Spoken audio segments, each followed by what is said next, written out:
How were you discovered, or how did you become known in the industry? Okay, well, it's actually a funny story. I was homecoming queen of my high school, the first African-American homecoming queen of my predominantly white high school. What city is this in? This is in Tuscumbia, Alabama. Okay. And the high school is called Deschler High School. Okay. And Tuscumbia is only really known for being the birthplace of Helen Keller. Okay.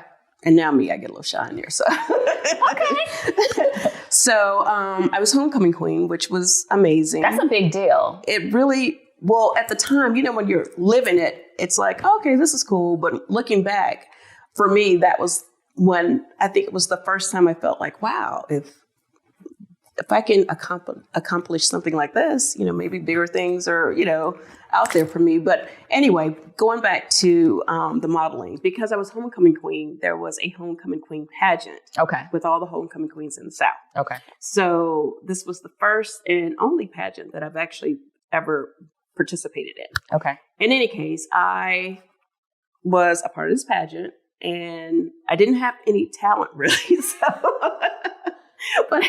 so I recited Dr. Martin Luther King's "I Have a Dream" speech. Okay, and I think I did a very good job. Okay. Anyway, long story short, I didn't place or anything in the pageant, because I'm not really a pageant girl. But anyway, the good news is the good and bad news. I didn't win, but I kind of won because at the end of the pageant, one of the judges was a model scout from Wilhelmina Models in New York. Oh wow! And she approached me about signing with Wilhelmina Models. So, and I was the only one that she approached. Okay. So I didn't win, but I kind of won in the end. Okay. So you end up getting signed. Yes. And so you moved to New York? I moved to New York City. How old were you? I was 18. You were young. Yeah. Okay. Right out of high school. Okay. And now that I'm a mom, I don't know how I convinced my mom. Let you go to New York? New York at 18. But yeah. I guess I must have been pretty persistent. Right. So when did you start getting big in terms of modeling?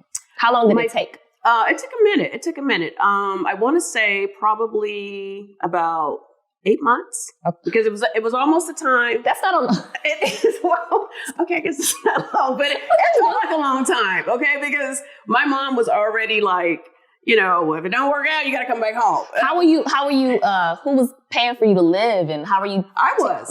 What were you doing? After like a couple of months, I got a job. I didn't, know how to bartend or anything. And all my girlfriends that were models were like bartenders. And they were white? They were like European, black, white. They were, so they bartended. And what did you do?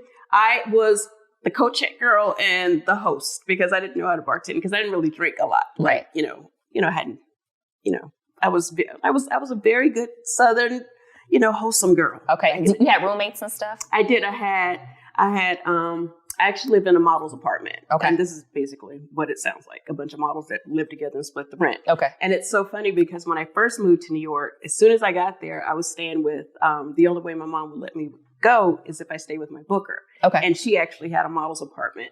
So I get there, land into like LaGuardia. And I'm like, oh my God, my first taxi, I take it to the address. And my roommate is Nicole Murphy.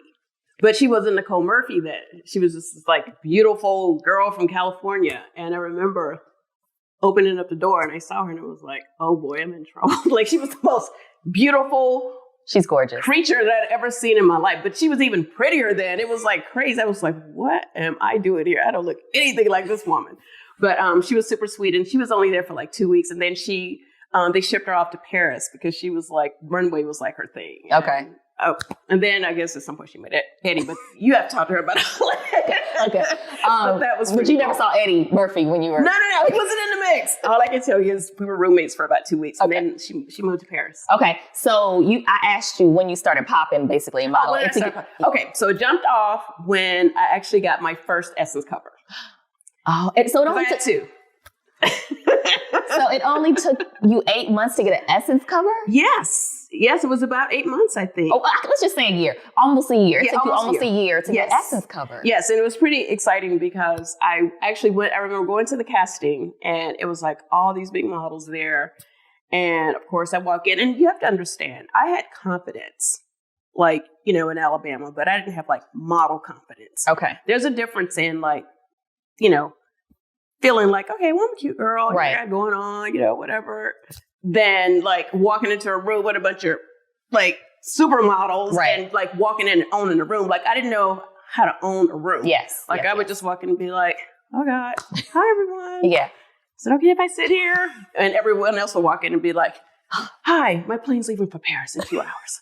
Where's the end of the line? I'd be like, what? Who showed them how to be like this? This is amazing. Right. So I actually would go home and practice just acting like that. I would like act like how other models acted. I was like, why are these so like confident? Yeah. But I was confident, but I wasn't that confident. Right. Where I was like, fabulous. They were fabulous. I didn't, know how to be fabulous yet. So was it intimidating? It was very intimidating because I didn't know why they were like that. I was like, where did they come from? Like, I didn't know anyone in Alabama that had that kind of presence and just confidence like that. So.